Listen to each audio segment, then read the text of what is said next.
este pasaje de la Escritura, dos ciudades llamadas Sodoma y Gomorra llegaron al colmo de sus pecados, de sus maldades, de sus perversiones morales, por las cuales Dios dice: basta. Juan el Bautista llegó y dice: el hacha ya está puesta al árbol. Y Dios en su paciencia está esperando que tu vida, la vida de tu familia, la vida de mi familia, la vida de una nación, Dios está esperando fruto. Y cuando Dios te da la oportunidad, voy a esperarme un año para que Pancho dé fruto. Ya hace 8 años que llamé a Pancho y sigue igual sin dar fruto. El día menos pensado, el hacha va a caer sobre tu vida. El hacha está puesta a los árboles y todo árbol que no dé fruto será destruido. Dios es un Dios de juicio y Dios tiene que ejecutar y castigar el pecado, porque no podría divorciar su justicia de la santidad. Sin embargo, antes de que Dios destruyera Sodoma y Gomorra, aunque no nos vamos a concentrar esta noche en Sodoma y Gomorra, sino en lo que pasó con Abraham antes de esta destrucción, Dios tiene el propósito de a nosotros anunciarnos lo que va a suceder. Dios quería que este hombre, Abraham, supiera qué iba a pasar. Y de eso se trata esta conferencia, porque Dios le avisa a Abraham acerca de sus propósitos, porque Dios deseaba, aunque Dios sabía que Sodoma y Gomorra no se iba a arrepentir, porque Él le dice a Abraham, podríamos preguntarnos: oye, por favor, ¿verdad? ¿Por qué platica con él? Como vamos a analizar esta plática que tuvo con Abraham. ¿Por qué lo hace Dios? Simplemente porque Dios está buscando que Abraham se convierta en un intercesor. Ya sabemos que el mundo va a ser destruido, pero dice la Biblia: si mi pueblo sobre el cual mi nombre se invocar, oraren y buscar en mi rostro, Dios puede cambiar sus planes con el poder de la oración de un pueblo unido. ¿Qué es un intercesor en primer lugar? Es un cristiano simplemente que tiene carga por las almas, que le interesa el alma de sus hijos, el alma de sus hijas, el alma de su esposa, el alma de sus tíos, de sus primos, el alma de su jefe y su trabajo. Es un cristiano que llega en la noche y dice: Dios mío, te pido por mi hijo que no regresa, y está intercediendo día y noche por algo que embarga su vida, por el pecado del mundo, por la violencia de México. Cuando Dios comienza a ver hombres cargados intensamente por tanto pecado y por tanta maldad, esos son los hombres a través de los cuales el Espíritu Santo puede trabajar. Estas cargas, ¿de dónde vienen? Si yo te pregunto en esta mañana, sin que tú levantes la mano, en las últimas 2 semanas, ¿tienes una lista o un periódico diario donde tienes por lo menos 20 personas de tu familia o 15 personas por tu familia que estás orando hace 6 meses o un año? O a lo mejor tu lista, como vamos a ver con Abraham, a lo mejor no llega ni a 10 personas. A lo mejor no llega ni a 5 personas. Y de vez en cuando te levantas y lo único que haces es que tú miras mañana, sacas tu tarjetita y te Judas Tadeo. Y esa es para ti tu devoción con Dios. Pero la intercesión es cuando nos sumergimos y entendemos que Dios trabaja a través del poder de la oración, cuando nosotros comenzamos a estar cargados por el pecado y porque anhelamos la salvación, principalmente de nuestra familia. Estas cargas, ¿de dónde vienen? Vienen de nuestra comunión con Dios. Si tú no tienes un contacto diario con Dios a través de la Biblia, a través de la oración, no puedes comenzar a recibir la naturaleza divina. Aunque la tenemos, no puedes compartir el carácter de Dios. ¿Cómo es posible que un Dios santo, perfecto, todopoderoso pueda sufrir? Yo me lo he preguntado miles de veces. El otro día le pregunté a un hermano teólogo famoso en Estados Unidos: oye, yo tengo 30 años predicando, le digo el evangelio, y yo sé que el sufrimiento es derivado del pecado. Amén, me dijo, así es, la paga del pecado es la muerte, el sufrimiento viene por el pecado. Y entonces le pregunté: ¿y por qué Dios sufre? Échate ese trompo a la uña. ¿Por qué, si Dios es santo y no hay pecado en él, cómo es posible que Dios sufra? Y esa es una incógnita y sabemos que hay muchas preguntas que no vamos a tener respuesta porque las cosas secretas pertenecen a Dios. Pero eso me llena mi alma de saber que es un Dios que llora, es un Dios que sufre, es un Dios que anhela, es un Dios que se ríe, es un Dios que comparte con nosotros, es un Dios que está interesado en tus depresiones, en tus problemas, es un Dios que está interesado a tal grado en nuestra vida que dio a su Hijo unigénito para que todo aquel que en Él crea no se pierda, mas tenga la vida eterna. ¿Cómo podemos convertirnos en intercesores de Dios, en guerreros de oración?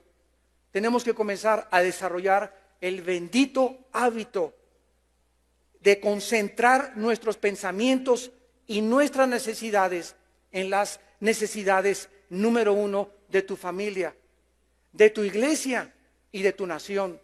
En Colosenses 4 dice versículo 2, perseveren en la oración, velando en ella. Yo ya tengo años que me levanta Dios a las 2, 3 de la mañana y no es porque cené pizza ni tomé café, simplemente me acuesto, Señor, te amo Jesús, te amo Dios. Jesús, ¿cuándo vienes por tu iglesia? Señor, te esperamos, desesperadamente te esperamos, pero sí, permítenos, damos el privilegio de seguir trabajando para ti mientras tú vienes. Y nos despertamos a las 2:30, 3 de la mañana, no para irnos a tomar un vaso de leche o cualquier cosa, sino nos despierta el Espíritu Santo para hincarnos. Y en esa hora en la madrugada donde el mundo está en oscuridad, donde todos están, donde no hay intercepción en el mundo de los pensamientos, ni en el espectro electromagnético de la tierra, y los poderes espirituales tal vez, ¿verdad?, estén trabajando en otro lado. En ese momento es cuando nuestra oración, en la madrugada, porque es cuando Jesús se levantaba a orar, es cuando nuestra oración puede tener muchísimo poder. Cuando nos levantamos en la madrugada a interceder y estar cerca de Dios, perseveren velando con ella, orando al mismo tiempo, Colosenses 4:3, por nosotros. ¿Están orando ustedes por nosotros los pastores? ¿Están orando ustedes por los pastores de tu iglesia a la que tú vas? ¿O tienes esa mentalidad de crítica solamente de el pastor esto y el pastor aquello, y si yo fuera aquel, etcétera, etcétera? Antes de que te atrevas a criticar a un hombre de Dios, asegúrate que antes has pasado meses orando para que Dios cambie en ese hombre de Dios lo que a ti no te gustaría vivir en ese hombre de Dios.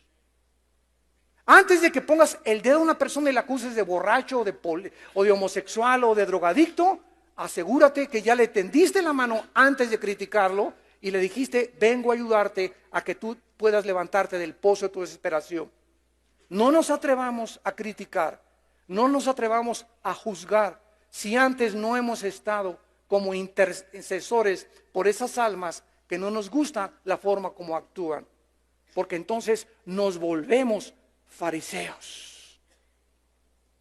Dice Pablo, orando por nosotros para que el Señor nos abra puerta por la palabra, a fin de dar a conocer el misterio de Cristo por el cual estoy preso, para que lo manifieste como debo hablar.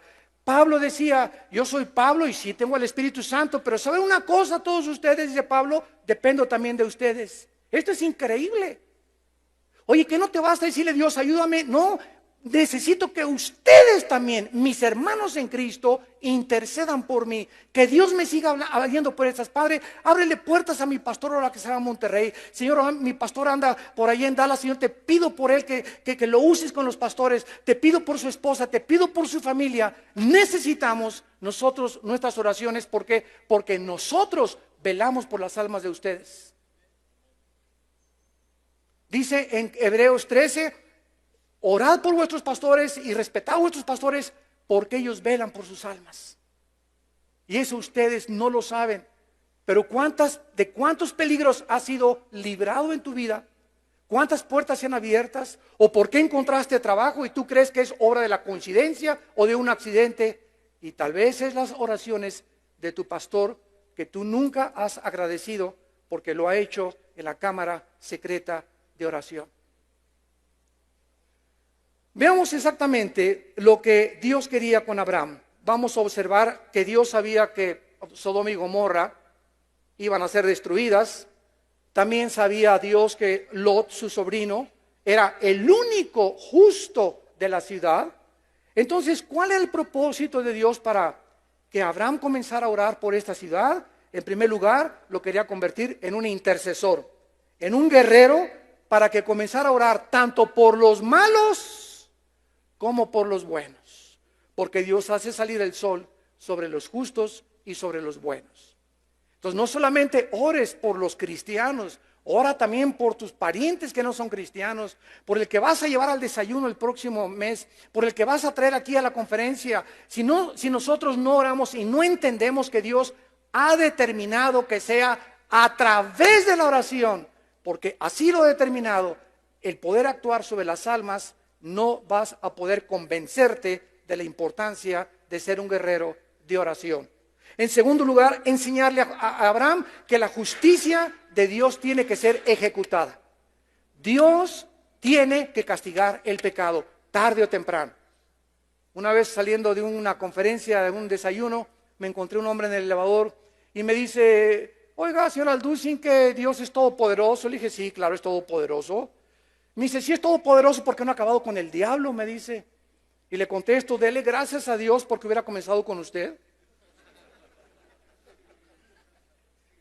El hecho que Dios todavía no juzgue al mundo es simplemente, como dice en 2 Pedro 3, Él es paciente esperando que muchos de ustedes que nos ven a través de la televisión también y aquí presentes se arrepientan de sus pecados. Porque sabes una cosa, vamos de pasada por este mundo y muchos de ustedes el año que entra no los vamos a ver. Muchos pueden morir hoy en la noche, un accidente, una embolia cerebral, un ataque cardíaco, un accidente, una bala perdida, etcétera, etcétera. Ninguno de los que estamos aquí tiene contada la vida y tenemos una sola vida en que la estás gastando. Y cuando tú mueras no recuperas los minutos de ayer, los minutos de antier, las semanas, no, cada minuto, tic, tic, tic, tic del reloj, ya no, lo que hice hace un minuto no lo vuelvo a recuperar jamás. Ya pasó, ahorita estoy en el presente, futuro, el pasado está atrás, ya el pasado está pasando todo así, pero rapidísimo el pasado en nuestra vida. Y tenemos que aprovechar el tiempo, porque los días son malos. Y en tercer lugar, Dios quería enseñarle a Abraham una lección muy importante: que jamás le guardemos rencor a nadie. Abraham le había dado un fuerte testimonio a Lot. Acuérdense en Génesis 10 que se muere Lot, se muere, perdón, Aram, el papá de Lot, y entonces Abraham, que era hermano del papá de Lot, lo recoge a Lot, era su sobrino Lot, y lo adopta, y lo cría, y le da de comer, y se lo lleva con él. Después de que su padre murió, lo trata como un hijo, y después, cuando Lot se vuelve egoísta, le dice a Abraham: ¿sabes qué, Lot? No quiero dar mal testimonio. Mira, por el testimonio de nuestros obreros y nuestros rancheros, si tú escoges irte para el sur, yo me voy para el norte. Si tú para el norte, yo voy para el sur. Pero no nos peleemos delante de la gente. No demos mal testimonio al mundo. Ese es el corazón de Abraham. Y Lot escoge, ¿verdad?, hacia Sodoma. Y después llegan los reyes de los países alrededor y secuestran a Lot, se lo llevan cautivo en Génesis 13, capítulo 14. Y entonces Abraham, arriesgando su vida por este sinvergüenza, egoísta sobrino, como dice el dicho, al que le dan pan después te muerde la mano, va todavía Abraham y arriesga su vida y lo salva cuando fue secuestrado por un ejército. Y ahora está pidiéndole a Dios: Dios mío, yo sé que Lot está ahí en Sodoma, te pido que si encuentras 50 justos, salva por favor a los 50. Abraham incluía desde luego a Lot, su sobrino. Nosotros no podemos convertirnos en intercesores ni en guerreros de oración mientras tengamos algo contra alguien. Solo los que no están amargados entran a la tierra de Canaán. La amargura va a ser el veneno más grande que va a impedir, Hebreos 12:15, que la gracia de Dios opere en tu vida para que tú conozcas el plan de tu vida para tu vida, tu familia, tu matrimonio y tu iglesia. Una persona amargada amarga a todos los que están junto con él. Tú júntate con un hombre que está amargado y lo vas a discernir de esta manera. el síntoma de los amargados es que siempre están hablando y criticando a alguien. Siempre están hablando mal de alguien. Y esto es contagioso, porque esas personas no pueden ser guerreros de oración. Abraham tenía que, a pesar de todo eso, Señor, me hizo a mi sobrino mal pagado, es un sinvergüenza, un malagradecido, etcétera, etcétera. Pero quiero decirles algo, hermanos, todos nosotros vamos a ser traicionados. Muchos de ustedes ya fueron traicionados. Otros están siendo traicionados por alguien o por nuestros mejores amigos, y otros van a ser traicionados después, pero no nos escapamos ninguno.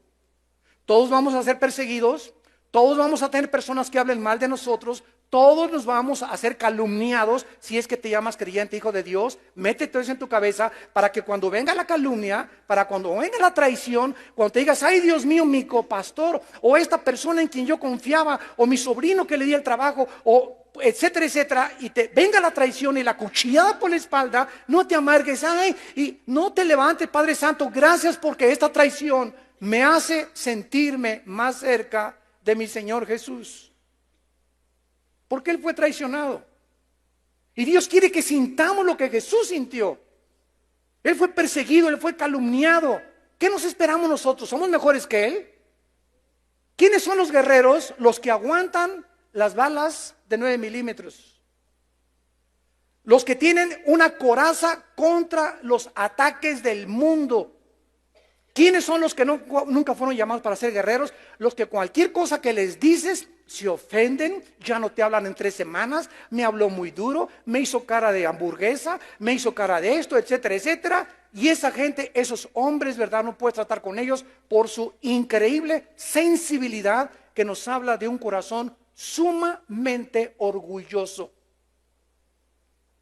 El orgulloso rechaza la sabiduría, rechaza la crítica. Tú no me digas esto y el otro, no te hablo, y guardas el rencor y marcas la cruz. Y alguien me hizo hace 3 semanas y ya está totalmente desechado de mí. Es una cosa. ¿Y dónde está el ministerio de reconciliación, por Dios?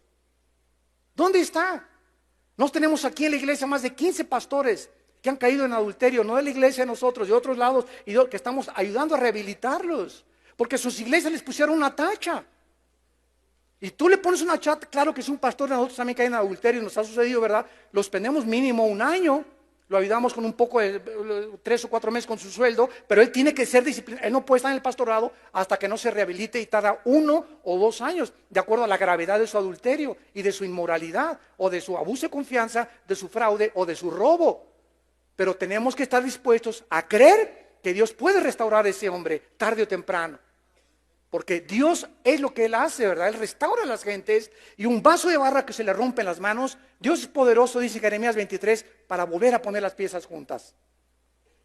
Muy bien, vamos pues a entrar al capítulo 18 de Génesis en materia, y vamos a analizar en primer lugar los pasos para convertirnos en guerreros de oración. Número 1, versículo 16. Génesis 18, 16, el primer paso para convertirnos en guerreros de oración y en intercesores, dice el versículo 16, y los varones se levantaron de allí y miraron hacia Sodoma, y Abraham iba con ellos acompañándolos. El primer paso para convertirnos en guerreros de oración es caminar con Dios. Vivir cerca de Dios. Este es el primer paso para convertirnos en guerreros de oración. Recordamos que el Señor se le había aparecido a Abraham con 2 ángeles, capítulo 1 y 2 de capítulo 18. Y estos 2 ángeles comenzaron a caminar hacia Sodoma. Sin embargo, Abraham se queda con Dios. No se va, acompaña al Señor y se queda con Él. Porque él se pudo haber quedado en su tienda tranquilamente, pero él quiso seguir caminando con Dios, Abraham, y en lugar de haberse quedado en la tienda con su familia, pero no lo hizo. ¿Por qué? Porque Abraham no quería abandonar la presencia de Dios. No podía creer que estuviera en la presencia de Dios. Y yo no puedo creer cómo nosotros no podemos ser impresionados de la misma manera cuando sabemos que al abrir la Biblia estoy ante la presencia de Dios. Abro la Biblia y Dios, el Dios poderoso, me va a comenzar a hablar. Me va a comenzar a hablar Dios en la Biblia. Y cuando yo creo que es Dios el que me está hablando, estas palabras se convierten en espíritu y en vida, porque estoy creyendo que es Dios el que me habla. Me trago esas palabras y trato de obedecer esas palabras para no desintegrar mi personalidad. ¿De dónde viene el término esquizofrenia de la psicología? Mente dividida, esquizofrénico. Se lo robaron a Santiago capítulo 1.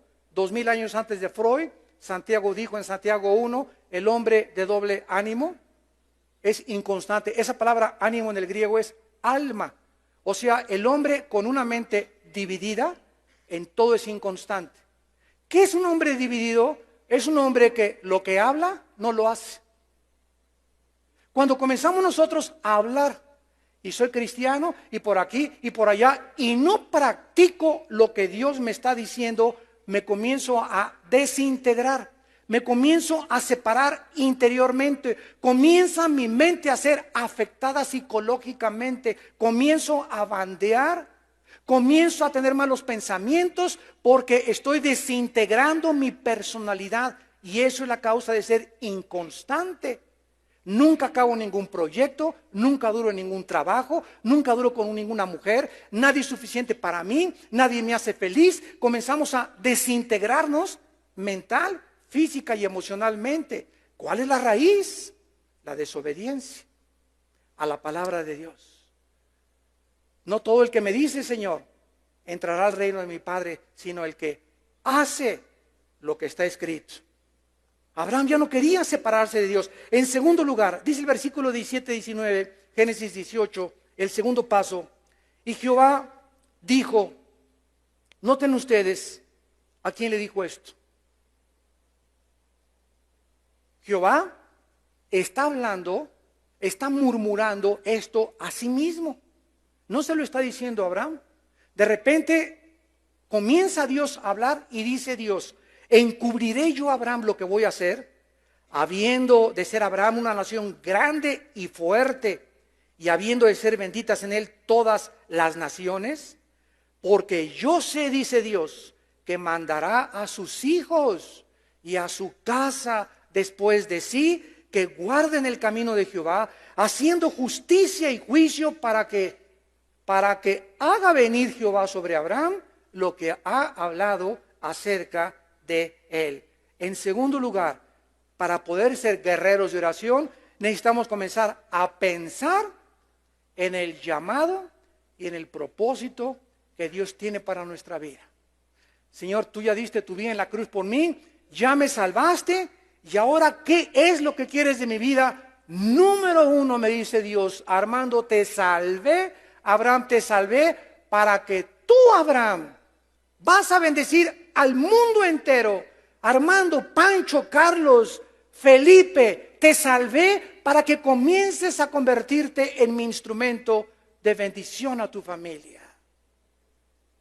Para que comiences a bendecir a tus primos, a tus amigos, a compañeros de trabajo, porque somos los instrumentos. Dios quiere bendecir al mundo, pero no va a bajar ya a Dios en la forma de su Hijo como lo hizo. Ahora ha entrado a nuestras vidas y ahora somos como Jesucitos nosotros, ¿verdad? Tenemos los brazos de Jesús, la mente de Cristo y ahora somos nosotros los instrumentos para que donde nosotros vayamos podamos ser bendición y no maldición como éramos antes de ser cristianos.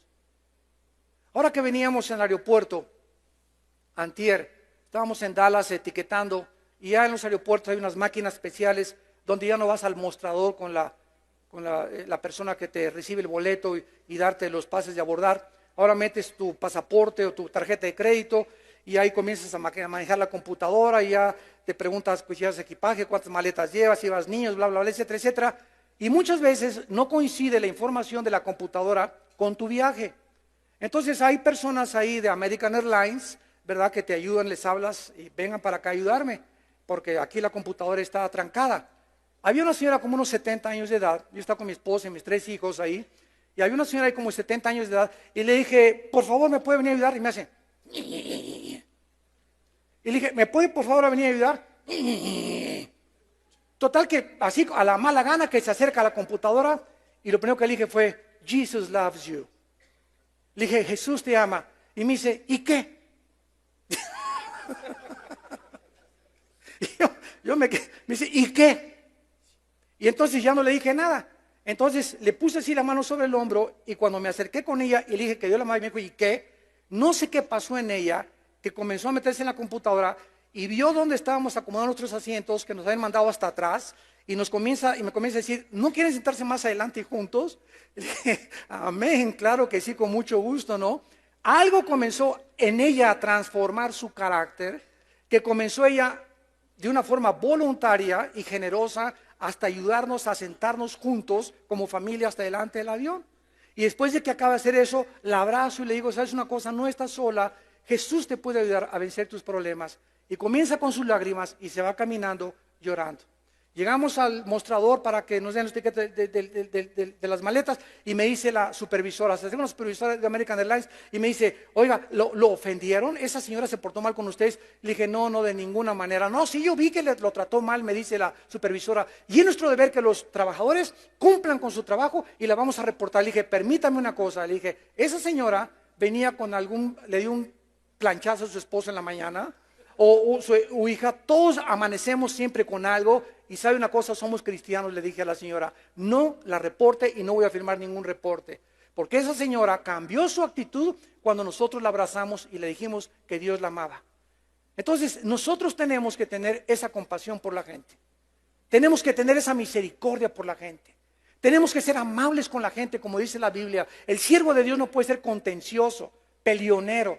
Y te pasa el periódico y se la rayas al cuate que pasa junto a ti. No podemos ser así. Y quisiéramos, ¿verdad? Decirle no solamente a su mamá, queremos recordarle a toda la familia y el árbol genealógico, ¿verdad?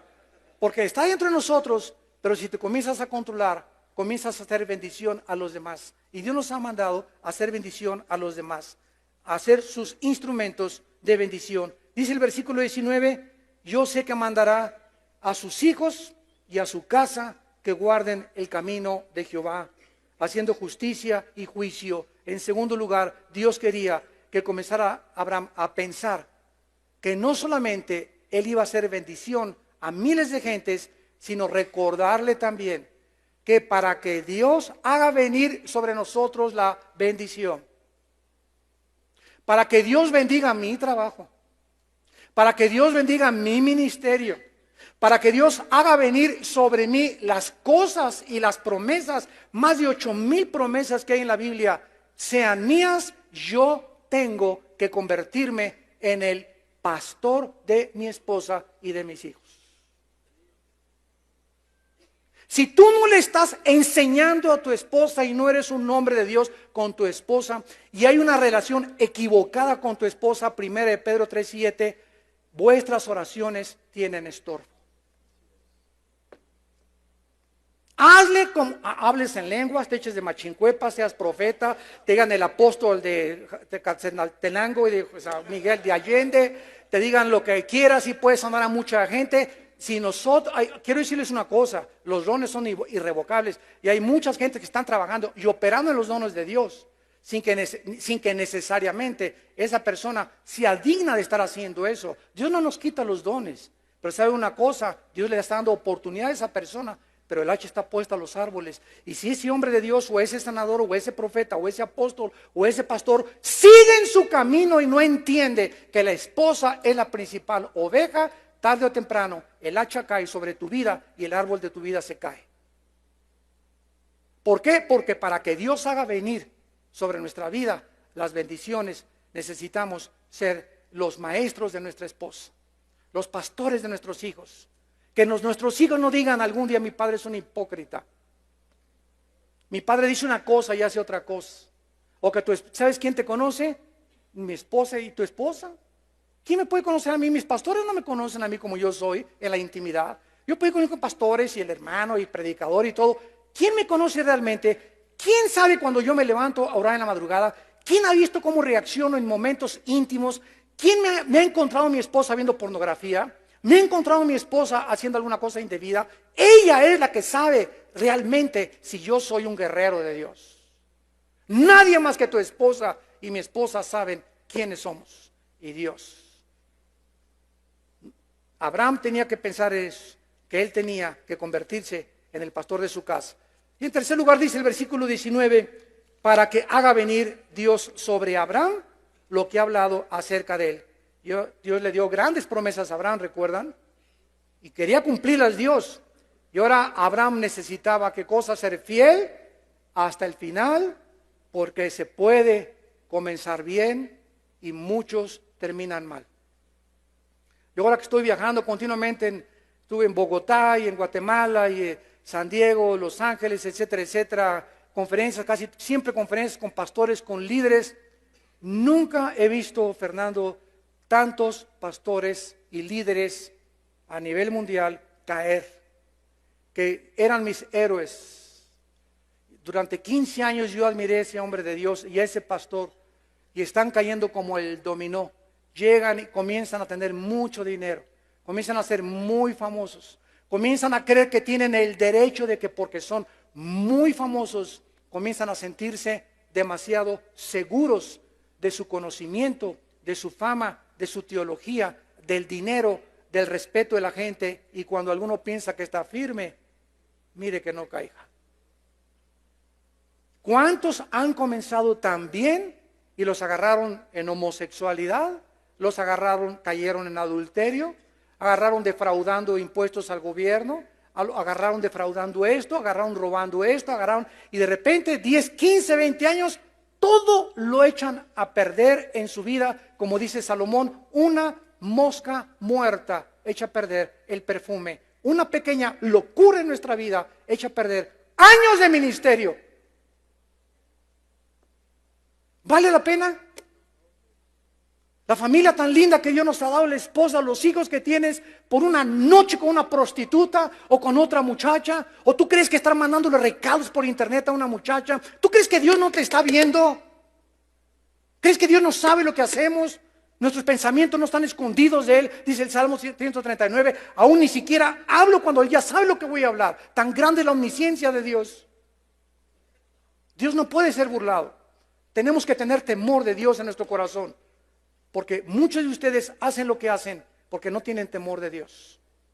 Simplemente no tienes temor de Dios. Nadie me ve, estoy en un hotel, puedo rentar un video. Mi esposa se fue, puedo ver un video sin que nadie me vea. Dios te está viendo. Dios me está viendo. Es la conciencia de que Dios nos ve, sus párpados nos examinan y Dios nos da conforme a nuestros caminos. Tenemos que estar conscientes para ser guerreros de oración y verdaderos intercesores. En tercer lugar, dice el versículo 20 y 21. El tercer paso para ser guerrero de oración, entonces Jehová le dijo, por cuanto el clamor contra Sodoma y Gomorra se aumenta más y más, y el pecado de ellos se ha agravado en extremo, descenderé ahora y veré si han consumado su obra según el clamor que ha venido para mí, y si no lo sabré. En tercer lugar, para poder ser guerreros de oración, no solo necesitamos caminar con Dios, no solamente necesitamos el sentido de responsabilidad de nuestra familia, sino que también necesitamos sentir el dolor que Dios siente por el pecado. El dolor que Dios siente por el pecado. No podemos ser intercesores hasta que no sintamos el dolor. ¿Cuándo fue la última vez que lloraste con tu almohada? Sinceramente, Padre, cuánta homosexualidad, cuánta depravación. El mundo está ya adaptando como si fuera normal todo. ¿Cuánta gente está? ¿Cuántos divorcios? ¿Cuánta hipocresía? ¿Cuánta violencia? ¿Cuántos asesinatos? Señor, yo soy tu hijo, oh Dios. Y salen las lágrimas de nuestro corazón. ¿Cuándo fue la última vez que mojaste tu almohada de dolor por el pecado? Dios está ahorita sufriendo por México. Dios está llorando por México. Yo les digo a los pastores hace un poco que íbamos a tener una reunión en el Auditorio Nacional, le dije, vamos ya a dejar campañas y todo, vamos a reunirnos los pastores en algún estadio, en el Estadio Azteca, a orar, a llorar y a pedirnos perdón unos a otros. A orar e interceder. Pero ¿cuántos de los intercesores que se reúnan tienen las condiciones para que Dios los oiga? Sí, vamos a orar, etcétera, etcétera, y trata a la esposa como una sirvienta. Sí, hermano, yo voy a organizar la campaña por aquí, por allá, y a sus hijos no les ha leído la Biblia en 3 semanas. Entonces nos damos cuenta con qué estamos nosotros luchando. Tenemos que comenzar con nosotros mismos, con los hombres, porque somos los pastores, los líderes que Dios ha puesto al frente de nuestro hogar. Notemos claramente la misericordia de Dios. Dios no le dice a Abraham, voy a destruir a Sodoma inmediatamente, sino que Dios le dice a Abraham, voy a bajar primero, voy a descender. Los dos ángeles fueron hacia Sodoma y el pecado y la maldad. De Sodoma y Gomorra habían llegado a llenar el vaso de agua, porque Dios no juzga hasta que llega a derramarse el agua de tu vida, del colmo de tus pecados. Hasta que llegue, así es de paciente Dios.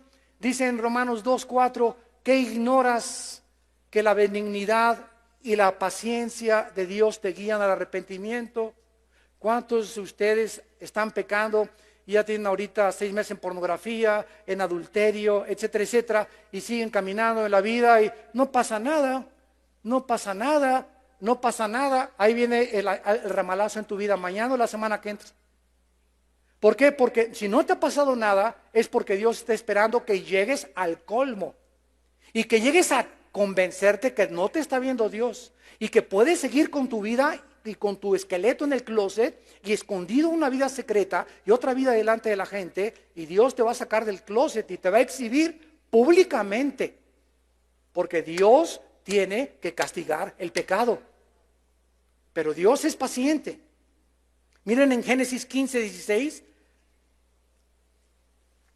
Génesis 15:16 dice, y en la 4ª generación volverán acá, porque aún no ha llegado a su colmo la maldad del amorreo, hasta que no se cumpliera el tiempo de Dios y los amorritas llegaran al colmo de sus pecados, Dios no procedería con justicia, sino con misericordia y con su gracia. Pero su misericordia y su paciencia y su gracia, dice la Biblia, tienen un límite. Y yo pienso que si ahora en México no está ya alcanzando el nivel que se necesita para que Dios diga, basta con tanta depravación, ¿estaremos cerca del juicio de Dios ya? ¿O podríamos pensar que ya estamos siendo juzgados por Dios con toda esta violencia que hay en la nación? ¿Qué es? Tantas muertes, tantos secuestros, tantos latrocinios, tantas cosas que están pasando. ¿Realmente es un juicio de Dios? ¿De qué manera nos está afectando y de qué manera estamos percibiendo este asunto que está sucediendo, si Dios está de por medio actuando en ello? Vean ustedes lo que dice también en Daniel capítulo 8, versículo 23. Por toda la Biblia corre este principio espiritual. Dice Daniel 8:23, y al fin del reinado de estos, está hablando cuando terminen ya los últimos imperios mundiales, y está hablando del anticristo. Y al fin del reinado de estos, Daniel 8:23, cuando los transgresores lleguen al colmo, cuando yo vea que ya no quieren arrepentirse, cuando vea que Pancho ya está tan endurecido, Pancho que le entra por acá, y ahorita acabando hombres de compromisos, le salió por acá, y saliendo aquí por la puerta va a seguir siendo la misma persona. Todo el día del sábado en hombres de compromiso no le afectó a Pancho. Mañana domingo no le pidió perdón a su esposa, no fue a romper hoy en la noche la pornografía que tenía escondida, ni los videos. Cuando veo que no hay una reacción a mi palabra, comienzo a apuntar y a tomar nota, y comienzo a marcar un tiempo en el que le digo a Pancho, en enero 17 del 2011, Pancho, en mi libro tengo apuntado, te voy a juzgar. Y muchos de ustedes, en la misericordia de Dios, han venido a estas conferencias, en la paciencia de Dios, antes de que Dios te juzgue. Pero Dios tiene su paciencia limitada. En cuarto lugar, dice el versículo 22 al 26 de Génesis 18, en cuarto lugar, y se apartaron los varones y fueron hacia Sodoma, pero Abraham estaba aún delante de Jehová. Y se acercó a Abraham y dijo, ¿destruirás también al justo con el impío? Recordemos que Abraham no tenía Job, Abraham no tenía Romanos, Abraham no tenía las cartas de Timoteo, no tenía el Apocalipsis, no tenía el Pentateuco, no tenía nada Abraham. Abraham anhelaba conocer el carácter de Dios. A ese Dios que estoy sirviendo, Señor, quiero conocerte. ¿Eres un Dios que cuando juzgas al mundo, también el ramalazo le cae a los buenos? ¿Juzgas a los dos por igual? Quizá haya 50 justos, versículo 24, destruirás también y no perdonarás al lugar por amor a los 50 justos que están dentro de él. Lejos esté, dice Abraham, de ti que hagas esto, morir al justo con el impío, y que aún el justo sea tratado como el impío. Nunca tal hagas. El juez de toda la tierra no ha de hacer lo que es justo. En cuarto lugar, debemos, para ser guerreros de oración, permanecer en oración y en la presencia de Dios. Los dos ángeles se encaminaron hacia Sodoma. Abraham se queda permaneciendo en la presencia del Señor y comenzaremos a anhelar cuando estamos cerca de la presencia de Dios. Vamos a querer conocer su carácter. Señor, ¿por qué ahora en Indonesia, en el tsunami, el 55% de las muertes fueron niños menores de 12 años? Me preguntaron en un debate con un ateo en una universidad de Austin, Texas. Se levantó un ateo. Usted, cristiano, dígame, en el tsunami, ese es un Dios misericordioso. Una de las cosas que les quiero adelantar es la siguiente. Los ateos, el 90% de los ateos son personas amargadas que quieren vengarse de Dios. El 90% de los ateos son personas que algo les pasó en su vida, que se enojaron contra Dios. Y al rechazar a Dios se quieren vengar contra Dios y desatan toda una guerra contra un Dios que dice que no existe. Es como un hombre ateo que acaba de escribir un libro que se llama La ilusión del cristianismo y la ilusión de ser Dios. Oye, si yo no creo en los unicornios, yo no voy a escribir un libro que se llame La ilusión del unicornio porque no existe el unicornio. No voy a gastar mi vida buscando un unicornio que no existe. Y los ateos se gastan su vida persiguiendo a alguien que no existe. Como murió Jean-Paul Sartre en Francia, el padre del existencialismo en los 60s. Y dice en su libro de La náusea, antes de morir, reconociendo honestamente, he gastado mi vida persiguiendo a un Dios que no existe. O sea, yo soy un imbécil, dijo. Así lo dijo Jean-Paul Sartre. ¿Qué irracionalidad filosófica es esa? Oye, si algo no existe, pues que no existe y punto. ¿Por qué me voy a gastar mi vida tratando de atacar y demostrarles que no existe?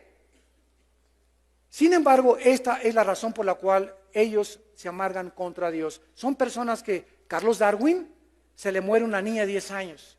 Los papás de Carlos Darwin en el siglo XIX eran cristianos y le leían la Biblia. Y él hasta quería ser ministro y se le muere la hermanita y se amarga contra Dios porque no la sanó. El dueño de CNN, Ted Turner, la cadena de radiodifusión más grande del mundo, acaba de hacer un libro que se llama Los 10 Mandamientos de Ted Turner. ¿Por qué? Porque se le murió su hermana de 16 años de cáncer y él era bautista, de nombre, ¿verdad? Y oró a Dios, sana a mi hermana, no la sanó Dios, pues se enoja contra Dios y se vuelve ateo. Son hombres que quieren vengarse porque la vida no resultó de la forma que ellos quisieron, porque no tuvieron el tiempo de estar en comunión con Dios para que Dios les revelara por qué hace lo que hace. Le contesté a este ateo que me dijo por qué en Indonesia Dios permitió que el 55% de las personas eran menores de edad se murieran ahogadas, y le contesté y le dije, si se hubieran quedado vivos esos niños en el lugar donde más idolatría y más perversión y más inmoralidad existe en el mundo, donde no hay respeto ni por las mujeres, esos niños hubieran sido imitadores de sus padres, porque nos convertimos en aquello que imitamos o que adoramos. Dios en su misericordia se llevó al 55% de estos niños para que no estuvieran en este mundo. ¿Por qué querían ustedes que se quedaran a sufrir esos niños? Pero nosotros creemos, ¿verdad? No, Dios los hubiera dejado para que sufran como todos nosotros. Cuando dice la Biblia, ¿verdad?, que de ellos es el reino de los cielos. No, se hubieran quedado aquí, que crecieran y que sufrieran como nosotros. ¿Sabes una cosa? Tú no eres Dios. Y Dios en su misericordia se los llevó porque tuvo compasión de ellos Y ese ateo ya no tuvo que contestarme. Porque mis caminos, dice el Señor, no son vuestros caminos. Mis pensamientos no son vuestros caminos. La gente habla lo que habla de Dios porque no pasa tiempo con Dios para que Dios te explique por qué hace lo que hace. Y cuando lo hacemos, nos convertimos en guerreros e intercesores en oración. Tener carga en segundo lugar por el pueblo de Dios. Abraham anhelaba que se salvaran los justos de la ciudad de Sodoma y de Gomorra. ¿Destruiría también Dios a los cristianos de los no cristianos? Es obvio que Abraham tenía a Lot en su mente, ya lo vimos anteriormente, por lo que siempre se preocupó por él.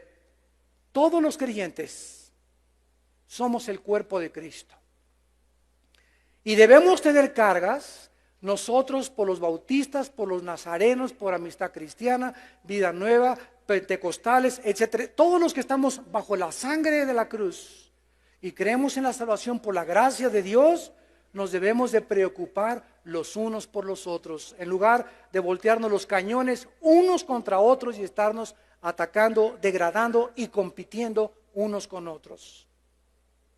Abraham comienza a interceder por los justos y por los no justos de Sodoma, y dice en 1 Corintios capítulo 12 el concepto que Dios tiene de las iglesias. Dice 1 Corintios 12 versículo 13, por un solo espíritu todos fuimos bautizados en un cuerpo. ¿De qué forma el bautismo del Espíritu Santo efectuó en nosotros esta acción? Colocándonos en el cuerpo de Cristo. La obra del Espíritu Santo al colocarnos en el cuerpo de Cristo se llama el bautismo del Espíritu Santo. Judíos y griegos, a todos, pentecostales, nazarenos, no importa el letrero que tengas, se nos dio a beber del mismo Espíritu. Hables en lenguas o no hables en lenguas, te rías o no te rías, te eches al suelo o vómito santo, lo que hagas, si estás bajo la sangre de Cristo y haces barbaridad y media, ya que Dios te perdone, pero eres mi hermano. Y te tengo que amar, y tengo que tolerarte, y tengo que aguantarte, y te tengo que soportar. ¿Por qué? Porque eres mi hermano. Porque puedo llegar al grado de Corintios 13, puedo tener teología, una doctrina sana, y graduado con 3 doctorados, etcétera, etcétera, y no tengo amor. No me sirve ni el conocimiento, ni mis visiones, ni mi teología, y a lo mejor estoy mejor doctrinalmente que otros hermanos, pero otros hermanos tienen más amor, aunque tienen menos doctrina que yo, pero tienen más amor que yo. Y si yo quiero ser un teólogo y no tengo amor, mi teología vale un cacahuate a los ojos de Dios. Lo que Dios anhela es que nos amemos, que nos perdonemos, que no nos volteemos los fusiles unos con otros, que cerremos nuestra boca con un hermano líder o un hermano haya caído, que comencemos a orar por él. Como hace poco oí un negrito en Estados Unidos muy famoso, T.D. Jakes. Cayó un pastor, otro negrito en Atlanta, violó a 3 de sus ayudantes, homosexual. Y le preguntaron por televisión a T.D. Jakes, oye, ¿qué opinas de esto? Dijo, no quiero decir nada hasta que no se aclare y no se investigue absolutamente nada. No quiero dar mi opinión porque es mi hermano en Jesucristo y Dios puede levantar a un pastor homosexual también. Ese es el amor que debemos tener nosotros y no, ¿ya oíste? Y hacer del árbol caído leña. Dicen que los cristianos somos los únicos soldados que dejamos a los heridos tirados en el campo de batalla. Así somos nosotros, así nos comportamos. Caín, ¿dónde está tu hermano? Le dice Dios. ¿Y qué le contesta Caín? ¿Que acaso soy guarda de mi hermano? Sí, le dijo Dios, tú eres guarda de tu hermano. Y la iglesia bautista se quemó, y a mí qué me importa si mi reino es mi congregación y mi denominación. Hoy los hermanos pentecostales están sufriendo por esto, y a mí qué me importa, ¿verdad? Ellos, es más, pusieron lámparas francesas, yo iba a poner lámparas persas aquí en mi iglesia también. Y ahí ya tienen 10,000, pues yo voy a tener 5,000 más entonces en mi iglesia. Y comenzamos con motivos equivocados a hacer la obra de Dios, cuando vamos a estar en el tribunal de Cristo y vamos a ser juzgados por la razón por la cual servimos a Dios. Y si no tuvimos amor los unos por los otros, Apocalipsis capítulo 2, yo sé que eres celoso, que has probado los que dicen que ser apóstoles y no lo son, ha sido esto, ha sido el otro, pero tengo contra ti, iglesia de Éfeso, que has perdido tu primer amor. Y cuando perdemos nuestro amor entre nosotros, cuando nos dejamos de amar, cuando dejamos de tener los motivos que debemos de tener, todo lo que traemos no vale nada. Si no tienes amor, eres como címbalo que retiñe, ¿verdad? Eres absolutamente nada a los ojos de Dios. Abraham tenía que comenzar a interceder por los justos de Sodoma. Estos son los guerreros de oración. Y finalmente, dice el versículo 26 y 27, Génesis 18.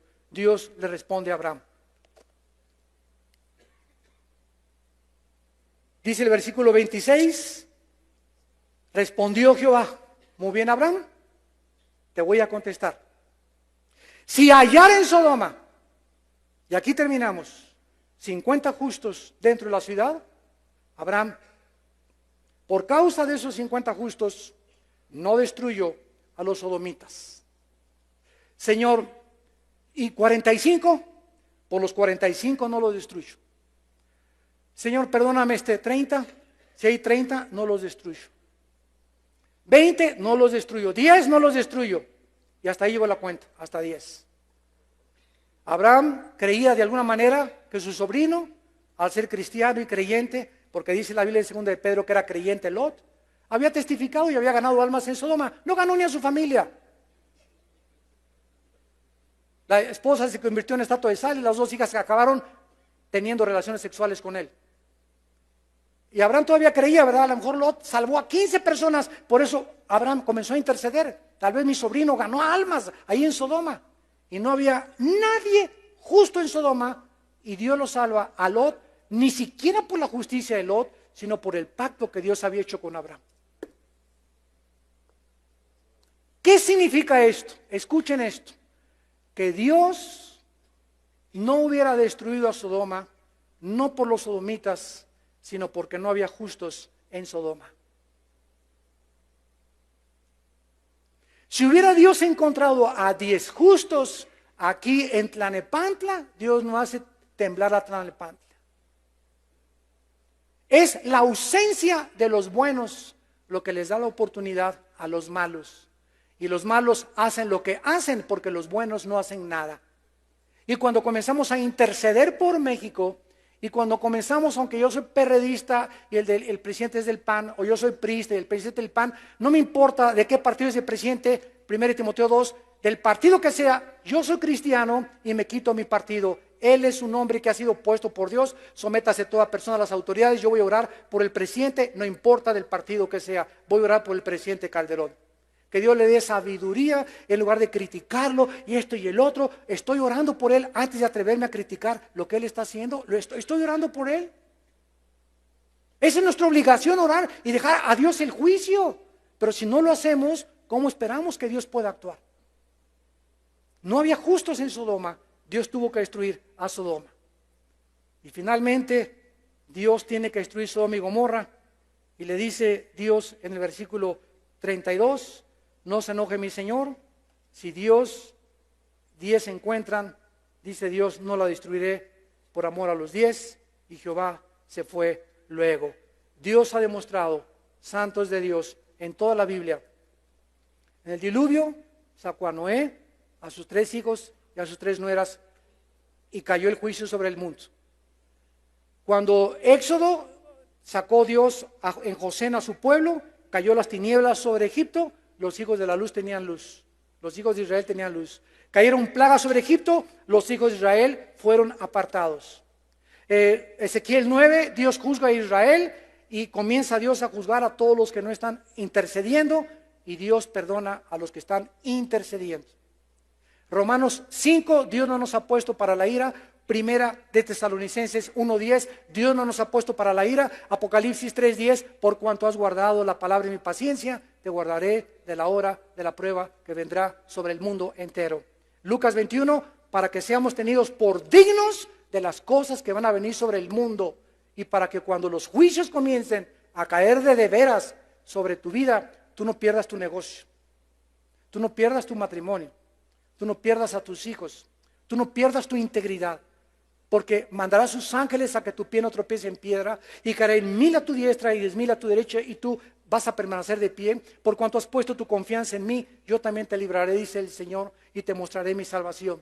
Y haré diferencia entre ti y tus cuñados, entre ti y los demás de tu colonia. Y va a haber recesión y no va a haber trabajo. Y tú vas a tener trabajo y tú vas a ser bendecido por cuanto en mí pusiste tu confianza, te convertiste en pastor de tu casa, les enseñaste a tus hijos mis caminos y Dios honra a los que le honran. Gracias, Padre, por tu palabra en esta tarde. Señor, conmueve nuestra alma y nuestro corazón. Sacude las fibras más íntimas de nuestro ser para dejar esta vida de apatía, de letargo espiritual en la que tu pueblo se encuentra, Señor. Estamos ya viviendo tal vez los últimos meses o años de la historia del mundo. Tú ya vienes pronto y tu anhelo es revelarnos qué vas a hacer. Pero estás buscando a quienes revelarles tu pacto, a quienes revelarles tu camino. Aquellos que tú sabes que les van a enseñar a su casa y a sus hijos el camino de la justicia. Aquellos que son hombres de veras porque son fieles a una sola mujer.